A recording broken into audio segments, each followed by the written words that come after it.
Mark Robinson, the CEO of New Zealand Rugby, and I've had a standing joke for quite some time whenever I walk past him in the cafe because we share the same building. He sort of says to me, I have to come on your show one day. And we just sort of giggle at each other. And I said, let's make it today.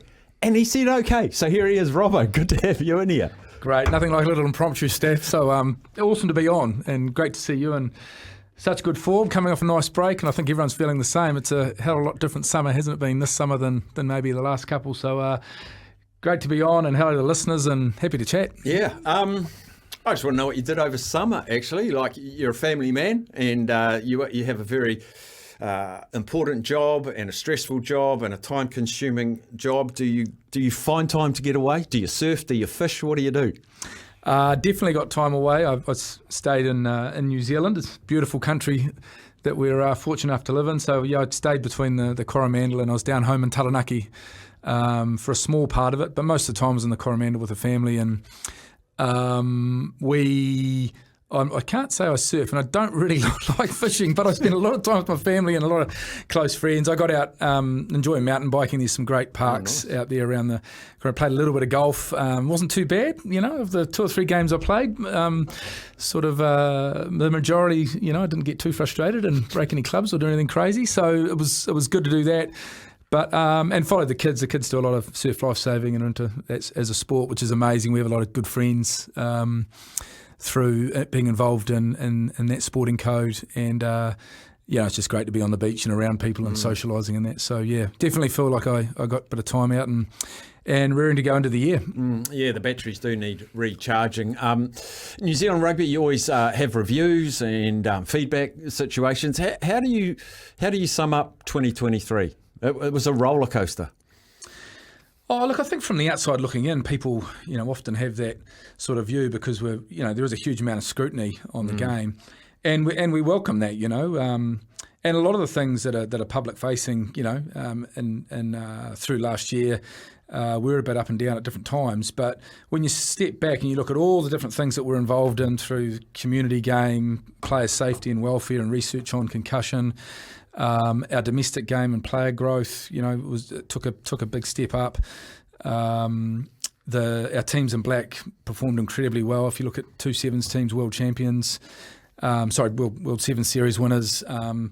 Black Ferns performed well. We've got a bit of work to do based on WXV, and then no one will ever forget, the run the All Blacks had coming into and through the World Cup, where even though we're obviously disappointed with that final result, I think overall people are incredibly proud of the campaign and the way, not only on the field, the way the courage of the team and the performance, but also the way they connected with fans right around the country and the world for that matter. So by and large, we see things really, positively about the foundation we now have to work from, and looking forward to another great year. There's, just announced this morning the All Blacks test schedule for the year. We announced everything we could around the Black Ferns schedule for the year yesterday. And man, I don't think we've ever played any more international rugby, that fans can get involved with. So looking forward, we've got a whole lot of initiatives in the community game we're excited about. We think Super will be, we'll make a great start with that repeat of the final and the opening game this year. So,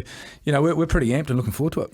What are the challenges? Like, I sit here Monday to Friday just about the whole year, and the biggest challenge from the outside looking in is NPC, and there are a few quotes and a few grabs, and we've had chairs of boards, we've had CEOs on, we've had New Zealand Rugby on, we've had Langston a few times. Is that the hardest problem to solve, is what do we do with NPC? Well, I don't think we look at that. There's a range of different challenges right across the game, and I think the challenge is bringing all that together across all the different stakeholders and moving parts of the game, and trying to create a model for the future that really works for everyone. So we value the NPC hugely. We know it's got a critical part in the overall fabric of our game. The competition's a vital development pathway for players and coaches. And it's at the heart of communities, which we talk about a lot around the country. We have an amazing set of 26 provincial unions where in their representative programs, they find a way to connect and bring all their communities together. So we see it as really important. But as we've said, we've got to find a way to work through how our overall domestic and semi-professional and professional competitions can work, and then how does that feed into the into the community game, and that's not by solely looking at just one part of it. That's a bigger jigsaw puzzle to work through. Yeah, because I sort of wonder how much influence or direction does New Zealand Rugby have versus the individual unions? Like, they can't just sit there and be told what to do. They have to be, and I've seen a lot of innovation in a lot of unions. Like, I'm very close to the Manawatu union and what they're doing in a development and identifying 13 and 14-year-olds and making it a high-performance nerve centre, a development and identification area of this age. And they've freely said they won't be able to hold all of them. They'll get poached by other teams. But if they can hold 4 or 5, they can really try and build something. So how much of trying to find the right words, I don't want to say a big stick, but how much of a direction can you give them, and how much hands-off do you have to be in the NPC space? I mean, overall, it's our responsibility to lead and foster the game, isn't it? So, we take that incredibly seriously, but we can't do that on our own. So we definitely need partnerships right across the game. And as we're talking about, the NPC, that's definitely a space where we are working with 26 unions, and they're all slightly different. They all have different population base or a different, socioeconomic base or platform. And we have to take all of that into consideration when we think about some of the challenges we spoke about in the last question about how we sort of take this forward and recognise there's some great things happening. But there's just a few tweaks we've got to make with our overall model to carry on. We think we made some great, development around some of the ways we connect with fans. We think the way that we're leading safety in the game and law reform in the game to make the spectacles more attractive are definitely world leading, and I think the statistics through NPC and Super Rugby last year showed that by comparison to some of the other rugby around the world. We're really hot on that as we go into these meetings at the end of the year in the UK and Europe about where we think the future of the game lies for the fans and the shape of the game especially. So all of those things we're really passionate about. We think we can make a difference in. But you're right, nothing can happen in isolation. You need collaboration, you need a bit of consensus, and the reality is that takes time.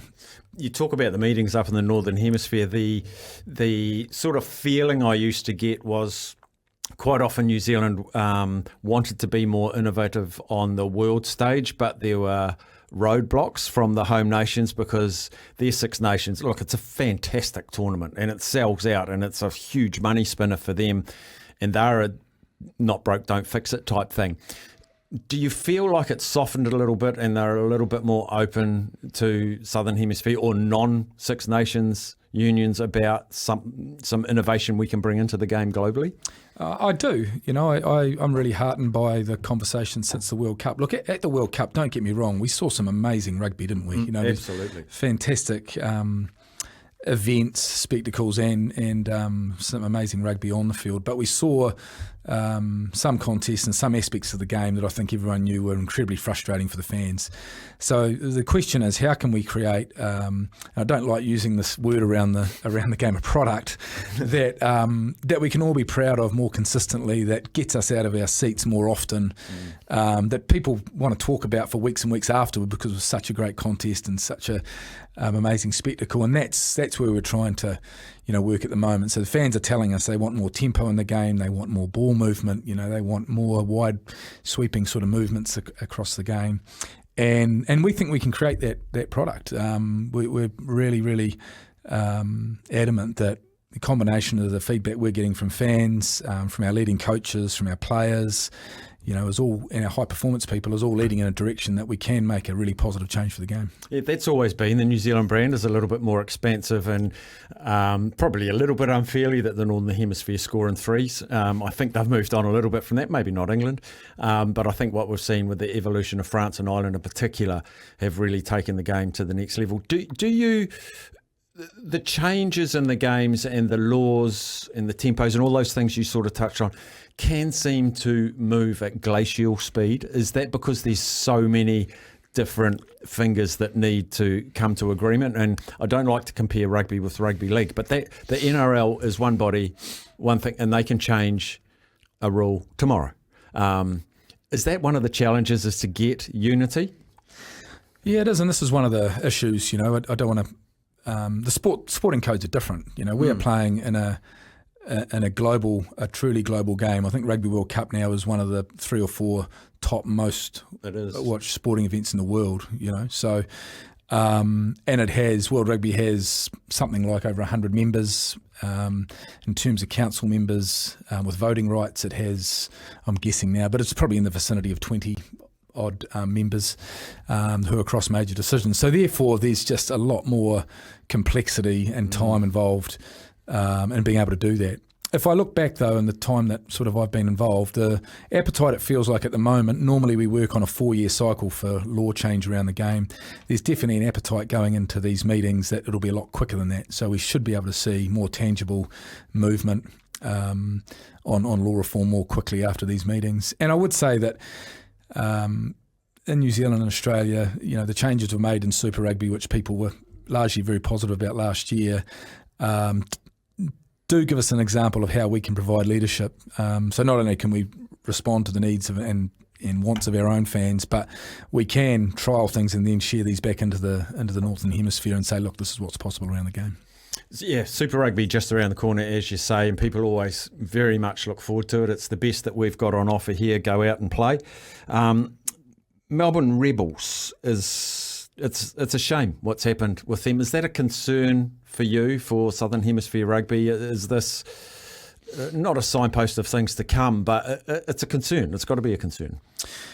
Yeah, I mean, well, but it's not an isolated case as it relates to the global game at the moment, is it, Steph? I mean, we see in the MLR with the US competition recently, we had 2 or 3 teams that unfortunately folded. We've seen 3 in the English Premiership, probably one of the strongest commercial bases for the game in the world, with 3 really proud clubs unfortunately head down a similar path. And we know there are challenges across virtually every nation in the world at the moment, saving probably maybe Japan and France. Everyone else has challenges with that level of the game. So look, I had a good chat with Phil Waugh on Friday and got a bit of insight for what he could share at that time. We're catching up again on Friday this week, tomorrow, and we'll get a bit more of a download then. And as we've said consistently with the Aussies in recent times, we're there to help if we possibly can, but largely this is an issue for the Aussies to work through. I know, and Phil and Dan, they've got a couple of great people who care deeply about the game, and they'll work through it. It's to your point though, it's just having developed the commission for Super Rugby recently and signed that off at the end of last year, and then be working quite closely. It's an interesting first challenge for the board to sort of look at. But these things are a combination of the national unions and that Super Rugby commission to sort of think about. And we are thinking about the future state of the competition from 26 onwards. So there's already some thinking in parallel that's going on there. We just might have to bring that forward in terms of consideration of that work. What does the governance of Super Rugby look like now? Because we had SENZ, but of course South Africa aren't involved anymore. We've had Japan come and go, the Sunwolves. We've had the Hawaris come and go. Is it an ever-evolving beast? Are you always looking for maybe we can expand, maybe we need to shrink? And what does the governance look like, and is that their role? Well, the governance is in the commission. Is in the joint venture between New Zealand and Australia. There's a certain amount of a few issues that are of critical importance to national unions, so we sort of leave those to national unions. And by and large, the role of the commission is to be more targeted and focused on the competition 365 days of the year. National unions, as you said before, have got lots of different things on their plates. So how having a really dedicated focus on the competition, and then being driven to really understand what fans want and respond to those needs of the fans and what they want to see in the competition, be it marketing and communications around it, being draw, be it theme weekends, be it formats, all of those different things are on the plate for the commission to work through. And so being more joined up across all the territories of the competition are part of that as well. The consideration of teams that might make up the composition of the competition are a combination for national unions and the commission to work through. So is there, could you see in the next 5 years countries other than the ones that are in Super now, Aussie, New Zealand, Fiji, more Pacific, could you see that in 5 years a likelihood of another nation having a Super Rugby team? Look, there's a lot of work to do in this space. I mean, it is possible. When you think about what we've been through with COVID, the last sort of 3 or 4 years, 2.5 years of that dominated by COVID, some fragility around the game globally in the professional club space. That is a tricky sort of backdrop to work within. But you've also got to recognise we have to respond to again, creating a real strong commercial base for the competition and really trying to light a fuse under the fans about what's exciting and interesting. And so, the conversations about places like Japan, North America, South America are all things that are sort of being committed to with more work at the moment. And I think you can see by virtue of the announcement this morning, the game going to San Diego, we definitely have an eye on what the west coast of the States especially looks like. That time zone's friendly, the travel and logistics are relatively friendly. We know the Huggy Areas were an amazing team. By the end of their time in Super Rugby, we're in close contact with Gus Pichot about, the possibility of what Argentina might be able to do in the future. But there's a lot of water to go under the bridge. Japan, 2 of our teams are going up to Japan starting on the weekend. I think they're playing Blues and Chiefs. So really strong connections in there. We launched a fantastic MOU last year with Japanese rugby because we see, even though we might not be connecting in Super Rugby yet, we see the fan base there, 130 million people with a massive amount of All Blacks fans and a growing interest in the women's game as well as being a real ally in this part of the world for helping to grow and expand and foster the future of the game. And finally, last thing I want to talk to you about is the test schedule, which was announced this morning. Ticks a lot of boxes. There's a lot of travel, hosting England, which is awesome here. Fiji is our third game in San Diego, Snapdragon Stadium, which is just a great name. You've probably spoken to the Fiji Rugby Union. How excited are they for this? And two-part question. Did they fight to get it to be played in Fiji, or are they happy to go to America? So yes, we're incredibly excited. We think that we think this is an absolute win-win on a number of fronts. It's good for the game in the United States and building awareness and visibility of the game there. As I said, we're interested in the West Coast, especially about future possibilities. So that's positive. Fiji themselves have a massive fan base on the West Coast of the States. I was up there a few years ago, the 2018 Rugby Sevens World Cup, and I think 75 to 80% of the fan base were Fijian, coming out of different areas of the West Coast of the States. They've actually, unbeknown to me before this, they were actually also got a number of connections to existing and possible sponsors themselves into that region. So they're excited about being able to leverage this opportunity through the game there too. So yes, they're pumped. We've had an amazing launch. I don't know if you've seen it, Steph, but we've got, Jason Mama's come out this morning, done a great job. He's, unbeknown to me, he was on our team around thinking of this whole idea, and part of our logistics and operations team he's claimed this morning on a post, which is awesome, and he'll be there and is going to get right in behind it. We've got another a range of high-profile people that have come right in behind the game and are getting excited. So we're all, really looking forward to that. In terms of staging the game in Fiji, we did look at that for significant periods last year. There were a few things, happening, a few different reasons probably why it couldn't come off this year, but we haven't given up hope we might be able to do that in the future. And we're also looking at opportunities with the Māori All Blacks and All Blacks 15 to be able to take games into the islands as well. So, when you weigh all that up, I think both parties were really understanding of the reason for going to the States in the end, and we've just got to keep that commitment going. They know we're deeply passionate about rugby in Fiji and the islands as a whole. Really, when you think about what we've done with Super Rugby and the other opportunities we've created in recent years, so hopefully in time it can click into place. Moana Pacifica is funded a lot by you guys. We make an investment, yes. As we do for the draw. Yeah. Sustainable? Oh, look, it's something that we're gonna have to keep working at. We're staying really close to both entities, and we are, getting regular updates on how they're tracking, as we are with our own clubs, because it's not easy out there for anyone. So, I think we'll just have to take stock of that through this year and keep a close eye on things. But at the moment, they're going into the season. That's the beauty about pre-season stuff. No one's injured and no one's lost a game. So everything's really rosy and positive out there. But we know it's challenging. And we know we've got a lot of work to do to keep growing the game and that. But we feel pretty good going to the start of the year. Yeah, everyone's top of the table at the moment. It's great. Yeah. Two more questions. First one: how, in terms of brand, how important is the All Blacks in terms of brand and revenue? Oh, look, I'm not going to go into all the matrix and the measures here, but clearly, the All Blacks is absolutely critical as it relates to driving value through the game for to be able to reinvest into all of the game in New Zealand. So and we know we have a special brand that connects and resonates really, really strongly with fans all around the world. So part of the challenge with that is being able to have greater connectivity to fans around the world and how we think about doing that. And that's one of the reasons we've obviously taken an investment partner on to help us shape what that approach to globalising not only our brands but the game more widely, we think is important as well. So is it basically the domestic market's just not big enough, is it, to financially sustain New Zealand rugby? Oh, look, we have some amazing partners domestically. Sky have been an incredible partner for almost 30 years, with long-standing partners in the likes of Ford and ASB and Sanitarium.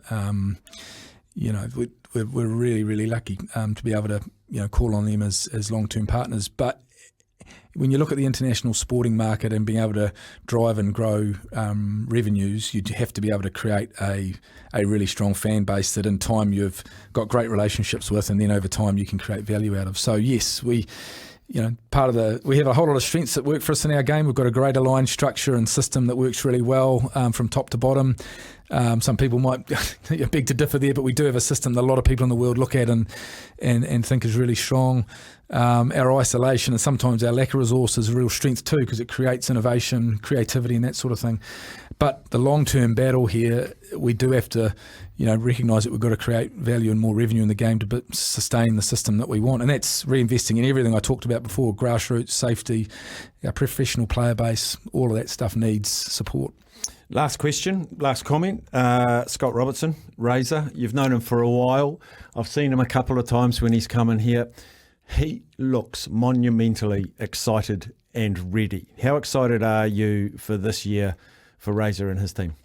Yeah, look, we're hugely excited for him. He's come into the role as we expected he would. Huge amount of energy, huge amount of freshness he's brought. In terms of his views around the game and how he wants to put his campaigns and his teams and his management team together. And our role is really to be able to support him in any way we possibly can to do that. So we had a great session yesterday. We had the afternoon with some of our team and his team mapping out some different aspects of the next few years and looking back a little bit as well. And it was great to see that level of detail and just real passion that comes through. He's a former very proud player, as we know. He's connected amazingly well right across the game. So, and before Christmas to see our board and stakeholders gave a really clear account of his vision there. And then since then, he's clocking. We saw him down at Black Clash, recently. Yeah, being himself. Yeah, he genuinely loves being around people. And we all know he's got a really important job to do, but he's not lost sight of the fact that, he knows that the role of All Black coach is something that has a lot of scrutiny, and that this team's got to connect with the fans and be accessible and visible to fans. But we want to make sure when the time's right, he has all the clear focus he's got to get on and do really well with the team as well.